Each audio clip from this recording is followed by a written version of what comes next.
Welcome to Optily Radio, your regular 30-minute dose of everything you need to accelerate your e-commerce marketing success.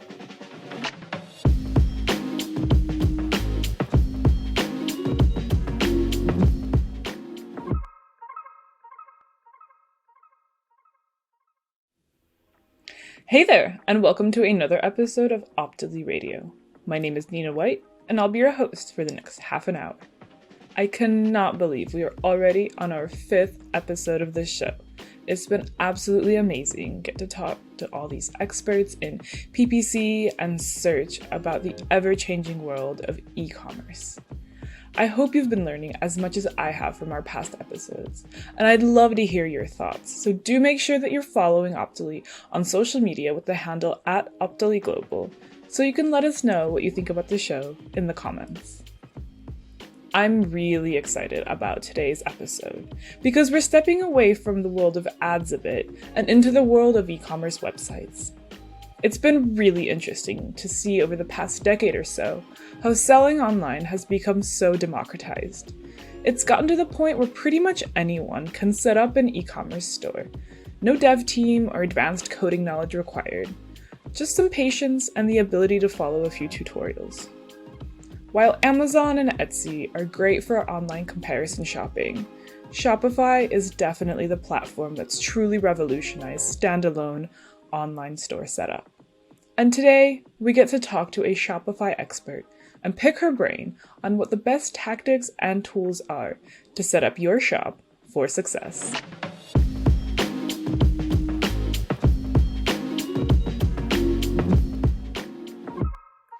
I am delighted to introduce today's guest, Kelly Vaughn. Kelly is an entrepreneur and fellow podcaster. She founded The Taproom, a Shopify Plus development agency in 2017. They specialize in custom Shopify theme design and development, digital marketing, SEO strategy, and growth consultation. Kelly also co-hosts 2 podcasts, Commerce Tea and Ladybug Podcast, and is the author of Start Freelancing Today. Joining us from the Optily team, we have our marketing director, Kevin Stagg. Kevin is a marketing leader with nearly 20 years of experience in B2C and B2B marketing. He's got a ton of experience in both SMBs and enterprise-level businesses with international reach, including Microsoft and Ding. So welcome to the show, Kelly and Kevin. Thanks so much for having me. Great to be here. Thanks, Nina. And hey, Kelly, how are you? I'm doing great. How about you? I'm really good. Great, really good. Great. So you're based in Atlanta, is that correct? So that is correct, yeah. Weather warming up, starting to feel a bit like summer now? It's too warm already. I think we have 2 weeks of spring. The other 4 weeks prior to that is pollen season, so we just don't go outside. And now we're already a little too warm. So, it was nice while it lasted. What's a little too warm in Atlanta? So speaking Fahrenheit here, of course, I think today's high is 82. Oh, wow. That's like national emergency stuff in Ireland. Yeah, it's a little too warm. It's 70 is my perfect temperature. Anything below that, I grew up in Michigan, so I grew up in colder weather. So my summertime was always 72 is perfect. Really random number to throw out there, but that's how it felt. Now, if anything's below 60, I need another layer. I over-adapted to the Atlanta weather. Awesome. Yeah, it's been really nice in Dublin, and now we have about 10 days of straight rain, so back to very typical Irish weather. I was going to say, that's the Dublin I know and love. Yeah. If we see the sun, it's quite a shock, and we'll take it when it's here for sure. But yeah, we can handle the rain. We can handle anything apart from 82, where it's a national emergency. So, you're pretty, I guess, e-commerce famous on Twitter and a bunch of other platforms, but some of our listeners may be kind of new to the e-commerce world. So would you take a minute to just introduce yourself a bit, talk about how you got started with the Taproom? Yeah, so as you mentioned, I'm the founder and CEO of the Taproom. Do have to back up there for a little bit. I am a developer. I started learning how to code when I was 11, and I started freelancing when I was 14 years old. And in I went to school for something entirely different. I have 2 master's degrees in public health and clinical social work, very unrelated to e-commerce, very unrelated to development. And I started picking up some additional freelance work in 2014, 2015, and it was in 2014 that I ended up with my first Shopify project. And before then, I was doing like brochure websites on WordPress and just basic informational sites. And I just immediately fell in love with the whole environment of building for e-commerce, because you get an immediate return on the work that you do. Are they making more money? Great, I did something right.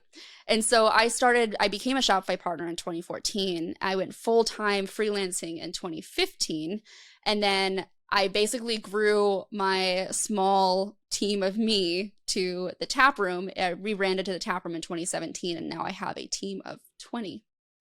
So very quick growth. So that's how I got my start in e-commerce. I've dabbled on other platforms, but I am Shopify through and through. That's awesome. Yeah. So obviously this year has been all over the place for a lot of businesses, but especially someone dealing with, Shopify, getting people up and running in e-commerce. Maybe just tell us a bit about how this past year in the pandemic has been for you and the team at the Taproom. Yeah, so kind of speaking from the merchant standpoint, it was definitely a shock to a lot of systems early on in the pandemic when lockdown started and they had to close their doors if they were only a brick and mortar store. And so they had to get online quickly or potentially shut down for good. So I spent the early part of 2020. It is 2021 already. Okay. I spent the early part of 2020 helping to get these businesses just up and running online with a basic website just so you can sell something, keep your team employed, all that good stuff. Everyone else, especially since we're focused a little bit more upmarket, a little bit more enterprise, our clients tend to, like, they saw this a little bit more as an opportunity to double down on e-commerce. So our business grew. We more than doubled our revenue as an agency. Our team exploded again. At the end of 2019, we had 3 full-time employees. We now have our 13th starting in a week. So we grew really fast. Fantastic. Thank you. Yeah, it's been a whirlwind. It's been really fun to see how different businesses have taken advantage of this. They saw this as an opportunity to potentially pivot or double down on what they're currently doing because they were just in the right place at the right time. And I imagine, was it the fear factor of kind of going online disappeared pretty quickly, I'd imagine, because you really don't have time to be fearful of it. You need to just get online quick, right? Exactly. Yeah. And I get any change is scary. That is a very, very natural human reaction. And when you're forced to change, then it's even worse. But once you realize that this is literally out of my control and this is what I have to do to push forward, you can change your mindset to see this as an opportunity. And that's really what I was kind of helping focus on. I have to say the degree in social work, because I am a trained therapist, really helped at the beginning of the pandemic, where I was able to alleviate a lot of these fears and say, this is a good move. Let's take advantage of this. Let's move forward and move up and on. That's a unique combination of counseling and tech expertise and Exactly. commerce abilities. I mean, that really is what a combination. Fantastic. Yeah. And can I ask you as well, so how quickly can you get online, right? So you mentioned there, you get basic website, get online quickly, and were you setting records? I assume you kind of were, right, with some of your customers and getting them online in absolutely no time and ready to sell again.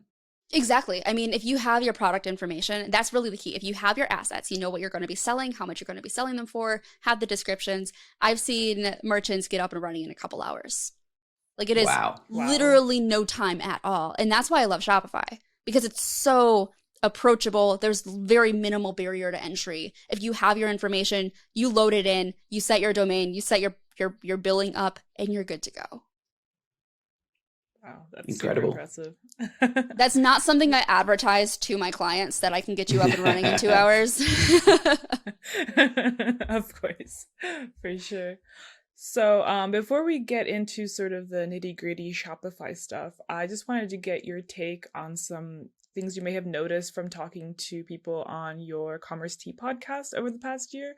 Anything that's kind of a recurring theme that's come up, anything that's sort of a change that maybe we saw a little bit of before the pandemic, but that's really come out strong that everyone's talking about now?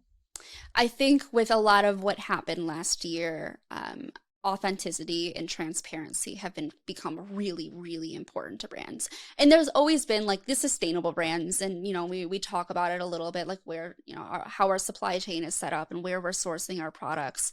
I think through 2020 we saw it be more important than ever that people want to know, who am I buying from? And why should I be supporting your business? What are you doing? That's, the social good side of things. People want to be supporting responsible brands. And so I saw a lot more of that, especially in our interviews that we did on Commerce Tea as well. And it's more than just like the sustainability, social side of things as well. It's just, who are you? Who is the face behind this brand? Is it a small team? Is this a huge company?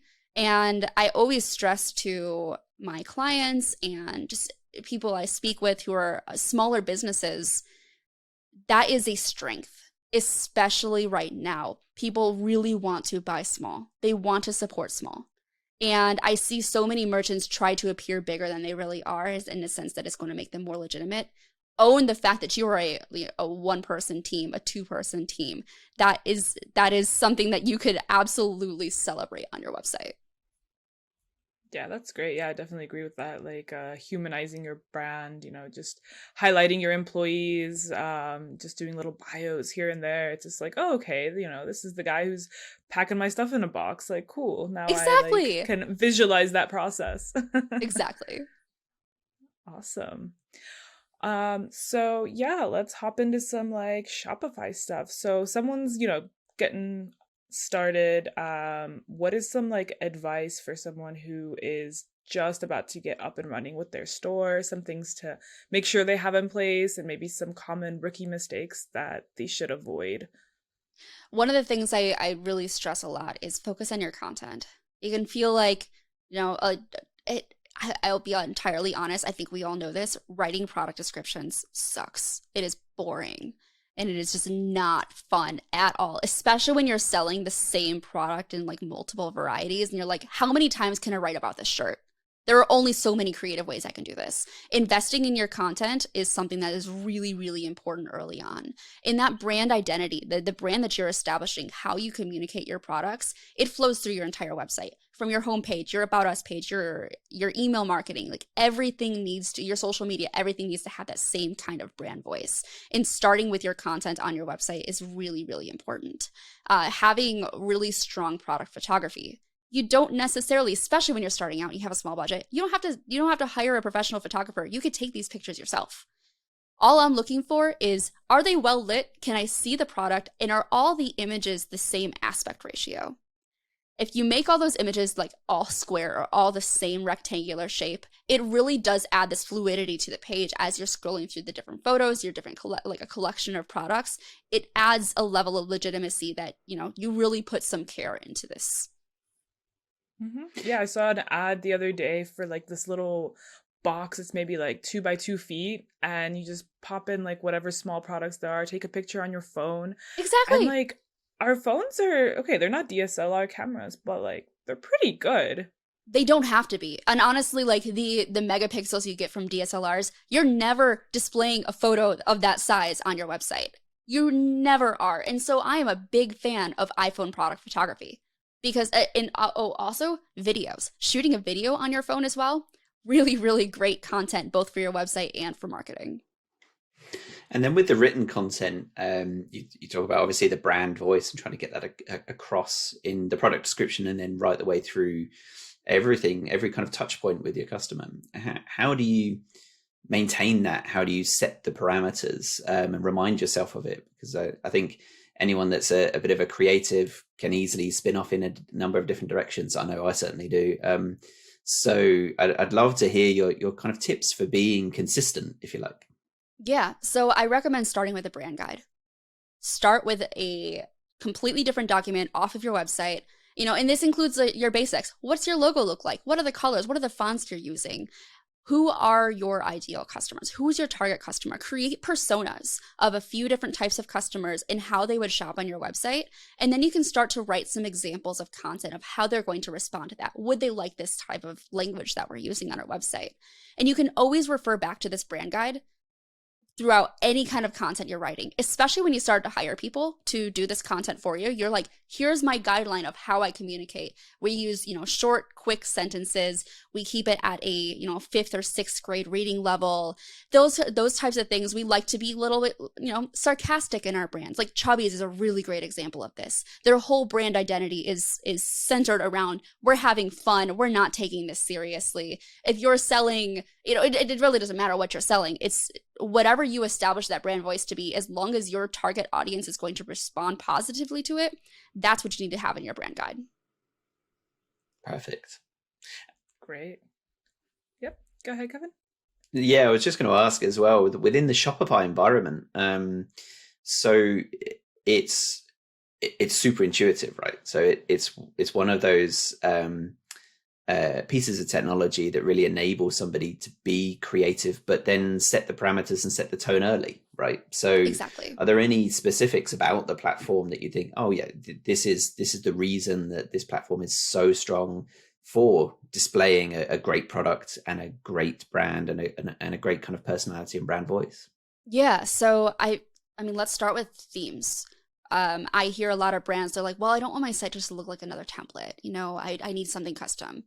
9 times out of 10, you do not need something custom. The themes from the theme store are set up to allow you to establish that brand, the full brand identity from the beginning. So no matter whether you're setting up a new product, a new page, it's going to carry over the same fonts, the same colors in the right place.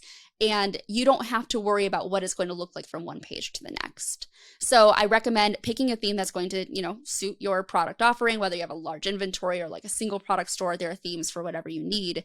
And then go ahead and in the settings tab on the theme customizer, set those fonts, set those colors first, and then you can start working on the other content. Perfect.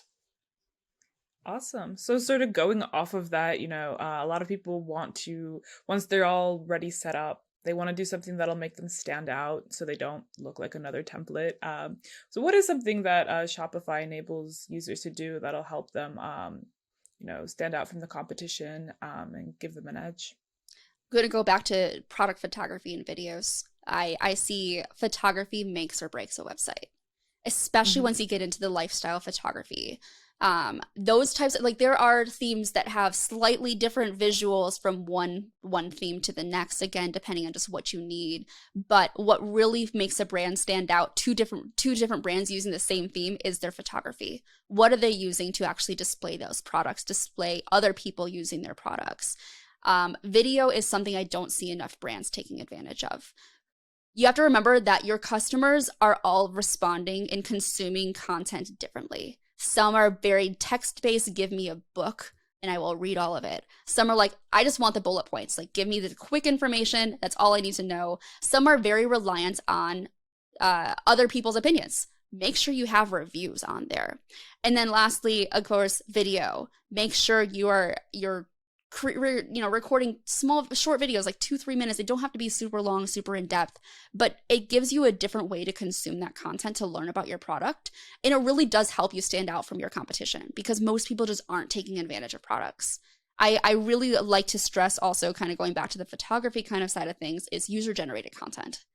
Not only can your customers submit reviews, they can also submit photos alongside the reviews, and you can use that as material across your website and on social media and an email to show that your customers really like these products. So I definitely think that not enough customers are really doubling down on the user-generated content photography and video side of things. It's just like written text testimonials, which are great. Definitely be collecting reviews from your customers, whether it's your website or your products, but get some photography from them as well.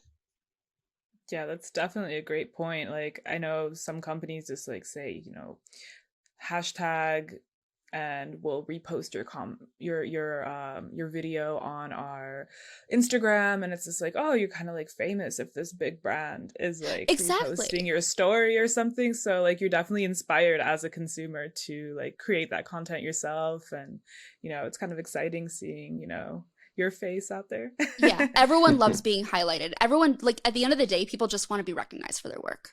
They just want to be recognized for their contribution. A quick sharing of somebody's photo is really easy to do. And then within the Shopify environment, it's super easy, right, to collect those reviews, to ask for those, to prompt for them, right? Are there any really great examples of how you encourage that you've seen within that kind of space? I think one of the most important things to do is customize the review request email. Couple things. Customize the email to make it not sound like every other reviews email. Again, remind them that you're a small team and these reviews really do help make a difference in our business. I see loyalty programs are really helpful here as well. So you leave us a review and we'll give you 50 points, which you can redeem later for like free shipping or, X% off another order, whatever it might be. And the typical loyalty kind of reviews or rewards there. I had a third one and I completely lost it. It'll come back at like 4 p.m. But certainly the emotional part there, I think, like going back to what you said earlier, kind of we're small, embrace that, and then it can be a real selling point for not only the product but also then for future sales, for exactly word of mouth and so on, because you're really showcasing that there's real human beings behind this. And whereas in a huge company a single review may not make the biggest difference, in a small company it makes an enormous difference, right? Exactly. I remember my third point. Oh, great. Not every product is delivered or consumed or used at the same rate. And it's really important that you tailor the timing of those review request emails to, one, have they received the product yet? Last year, we really faced Shipageddon, where orders were getting really, really delayed. You needed to shift when the timing of that review request email to go out, because that review request email should not appear in somebody's inbox before they receive the product. Like, absolutely no, don't do that. It'll end up getting 1-star reviews saying, I haven't gotten a product yet, which is not the kind of review you want. But the other piece is the consumption side of things. Some things, let's say I am buying a mattress, and I bought a mattress, it was delivered a week ago. I'm probably not quite ready to leave a review on it yet until I've had some more time to use it. So I would push out maybe yet another month. And so use like whatever your products are, the frequency at which they're used and things like that. Make sure you adjust the timing of that review request email to be aligned with when the product is actually ready to be reviewed. That's a great tip. I see that so often. It's like, how did the coffee taste in your new coffee machine? It arrived 4 minutes ago and I've certainly not unpacked it just yet. Well, the box looks nice. Yeah, it's great. The box doesn't make the coffee, but yeah, it looks the part. Awesome. So we've talked about some of the things that people should do. So what are some companies that have really been doing it right? Either a company that's used Shopify that's made some major improvements, or just a company that's, just been really on the ball? I think, kind of reflecting back for the past year, as I think I mentioned earlier about brands having to pivot and just figure out how to adjust with the times, how to adjust your messaging to be, sensitive to the world around us, basically. I think a really great example of a brand that did this well was Away. Travel accessories. Who is buying travel accessories during a pandemic when you're not going anywhere? So let's instead pivot the way that we're talking about our brand and say, here are how you can use these accessories at home, or you can use these for a quick local road trip or something like that. Again, depending on the state of the lockdowns in one place to another, even a local road trip might not be doable, but in many places it was. I think another really great one that I saw was brands, and I'm not going to name a specific one here because there's just a number of them. Breweries and distilleries had the equipment to make hand sanitizer. And there's a particular distillery that I'm blanking on the name, that they realized that they have the infrastructure to make hand sanitizer. They started making hand sanitizer and selling it online. They had their best year ever in sales. Wow. And it had nothing to do with the alcohol that they were selling. It was purely because of the hand sanitizer. That is an example of a brand that's taking this as an opportunity and running with it. And I love hearing those stories. That's phenomenal. Yeah, that's really and awesome. It's, I guess there's so many brands out there that were forced to pivot, some that actually probably weren't. They could have just kind of sat back a bit and see what happens as such. But those are the stories that really stand out. And I guess they now have effectively a new product line, right? To sell alongside their established one. And did they, in that example, did they spin up a new brand, or did they stick to the current brand equity they already had and they just went with it? Exactly. They just stuck with the current brand equity, which honestly was the right way to go about things, because in terms of PR, it also spreads the word about the fact that they also sell alcohol. So I think that was a great move. Phenomenal. Cool.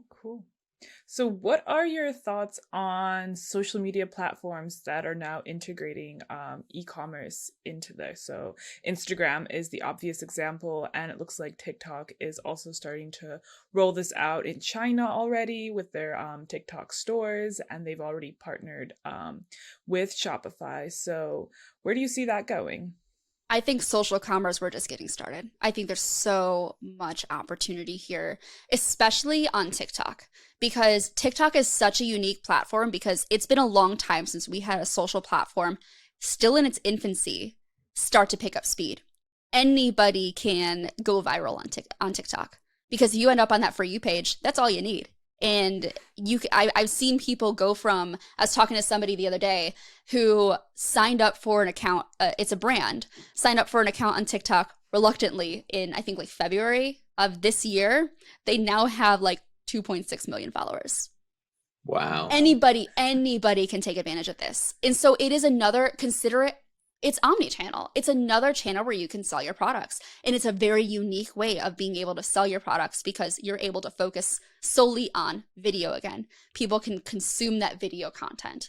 So yeah, I'm really excited to see what people are doing both with Instagram and with TikTok in terms of social commerce. I'm really glad you mentioned omnichannel. I was listening to your a recent podcast around omnichannel, right? And it's a fascinating space. I find that I think it was you that actually mentioned that omnichannel is not technically true, right? It's multi-channel, but it's lots of them. And so how do you prioritize, right? So if you were asked, okay, from a social commerce perspective, from the opportunities to sell in lots of different platforms, how would you currently prioritize the abundance of opportunity to go and sell through different types of platforms?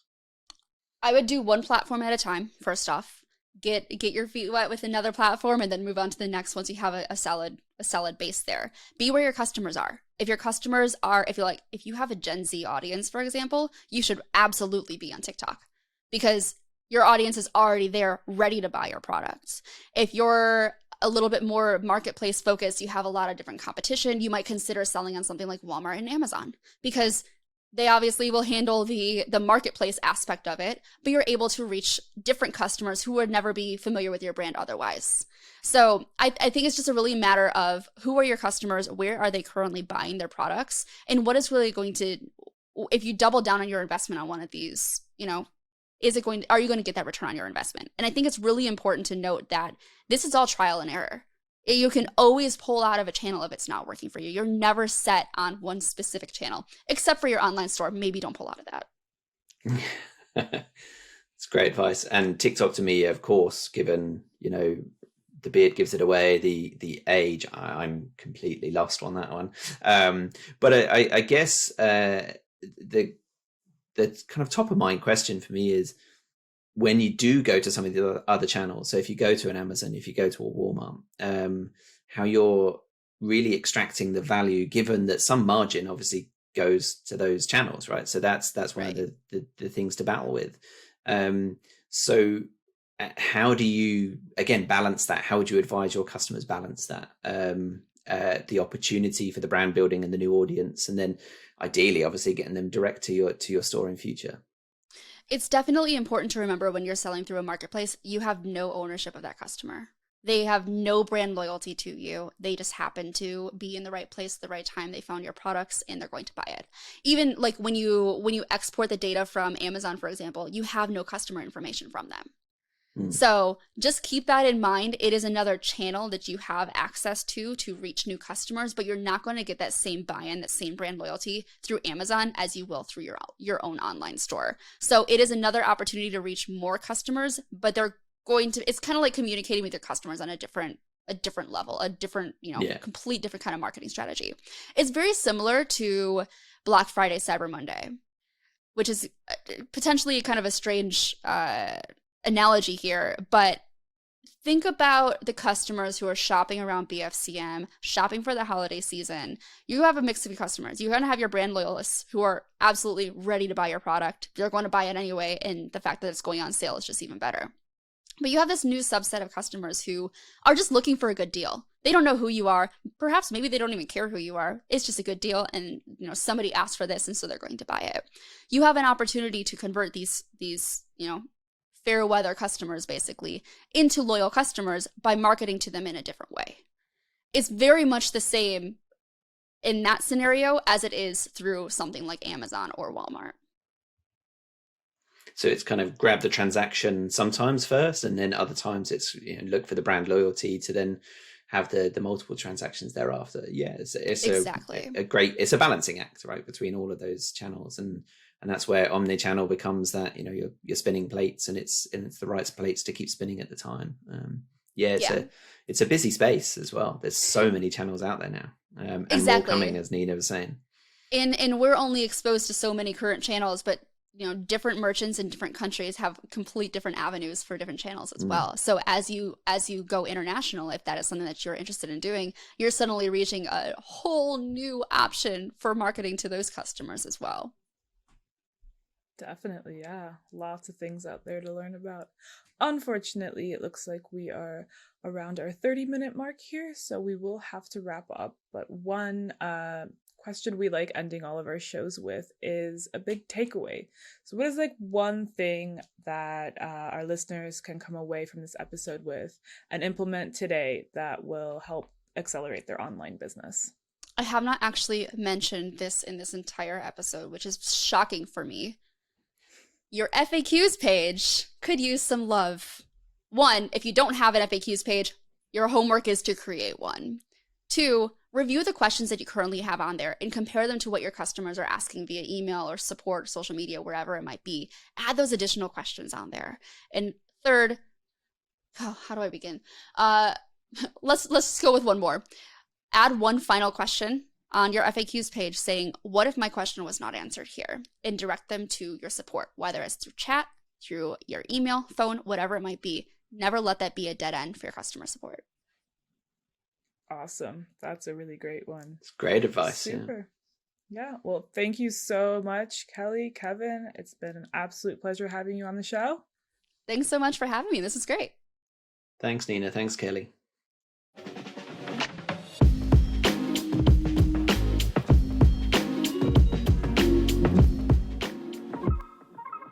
What great Shopify lessons and tactics we just got there from Kelly.